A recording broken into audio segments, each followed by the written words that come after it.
Hello ನಮಸ್ಕಾರ, ನೀವು ನೋಡ್ತಾ ಇದ್ದೀರಾ ನ್ಯೂಸ್ ಫಸ್ಟ್. ನಾನು ರಕ್ಷತ್ ಶೆಟ್ಟಿ. ಈಗ ಹೆಡ್ಲೈನ್ಸ್. ಪಕ್ಷ ವಿರೋಧಿ ಚಟುವಟಿಕೆ ಶಿಸ್ತು ಹಿನ್ನೆಲೆ ಬಿಜೆಪಿಯಿಂದ ಎಸ್ಟಿ ಸೋಮಶೇಖರ್, ಶಿವರಾಮ್ ಹೆಬ್ಬಾರ್ ಉಚ್ಚಾಟನೆ. 6 ವರ್ಷಗಳ ಕಾಲ ಉಚ್ಚಾಟನೆ ಮಾಡಿ ಕೇಂದ್ರ ಶಿಸ್ತು ಸಮಿತಿಯಿಂದ ಆದೇಶ.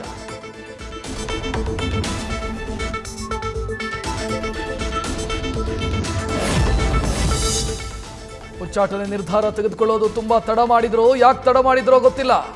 ಮುಂದಿನ ನಡೆಯನ್ನ ಕಾದು ನೋಡಿ. ಉಚ್ಚಾಟನೆ ಬಗ್ಗೆ ನ್ಯೂಸ್ ಫಸ್ಟ್ಗೆ ಯಲ್ಲಾಪುರ ಶಾಸಕ ಶಿವರಾಮ್ ಹೆಬ್ಬಾರ್ ಪ್ರತಿಕ್ರಿಯೆ.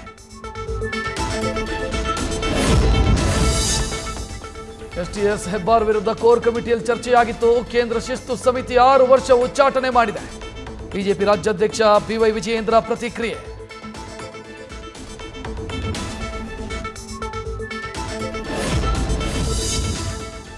ಪಾರ್ಟಿಗಿಂತ ದೊಡ್ಡವರು ಯಾರೂ ಇಲ್ಲ.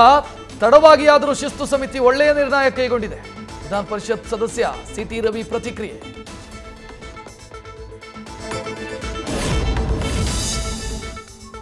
ಅವರೇನು ವಿಧಾನಸೌಧದಲ್ಲಿ ಯಾರನ್ನು ರೇಪ್ ಮಾಡಿಲ್ಲ, ಯಾರಿಗೂ HIV AIDS injection ಚುಚ್ಚಿರಲಿಲ್ಲ.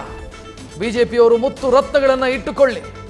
Shri Somashekar Hebbar ಉಚ್ಚಾಟನೆ ಬಗ್ಗೆ ಡಿಕೆ ಶಿವಕುಮಾರ್ ಪ್ರತಿಕ್ರಿಯೆ. ನ್ಯೂಸ್ ಫಸ್ಟ್ ನಿರ್ಭೀತಿಯಿಂದ ನಿಮ್ಮ ಪರವಾಗಿ.